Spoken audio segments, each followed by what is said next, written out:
శారీస్ అండి. Pure material వస్తుంది. ఇవి వచ్చేసి ప్యూర్ రా మ్యాంగోస్. ఇవి వచ్చి స్పేస్ సిల్క్ లో ఆల్ ఓవర్ శారీ ఎంతనో అప్లిక్ ప్యాచ్ వర్క్ అయితే వచ్చేస్తుందండి. డ్యూల్ షేడ్ లో వస్తాయి. ఇవి వచ్చేసి టిష్యూ పట్టు శారీస్ మీనాకారి వర్క్ తో అయితే వచ్చేస్తాయి. ఇవి వచ్చి మీనాకారి జార్జెట్ శారీస్ అండి. ఇవన్నీ ఇప్పుడు ఆల్మోస్ట్ ట్రెండింగ్ లో ఉన్నటువంటి శారీస్ అండి. ఇది వచ్చి సెమీ పట్టు శారీ.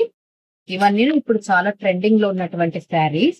ఇవన్నీ ఒక ఎత్తు అయితే, మన మదనపల్లి నీరుగిట్టు వారపల్లె చాలా పేరుగాంచిన స్పెషల్ ఐటమ్ అయితే ప్యూర్ పట్టు శారీస్ అండి. ఇవన్నీ ప్రతి ఒక్క చీరను ప్యూర్ పట్టుతో అయితే వీవింగ్ చేయబడిందండి. అప్డేట్ మోడల్స్ తో, న్యూ కలెక్షన్స్ తో అయితే చాలా హైలైట్ గా ఉన్నాయి. తరాలు మారిన చెరగని అందం అయితే ఈ పట్టు చీరలకే సొంతమండి. ఇలాంటి ప్యూర్ పట్టు చీరలకి అయితే విజిట్ చేయండి. మీరు మదనపల్లి నీరుగుట్టు వరకులో ఉన్నటువంటి దేవతా silks. Thank you for watching అండి.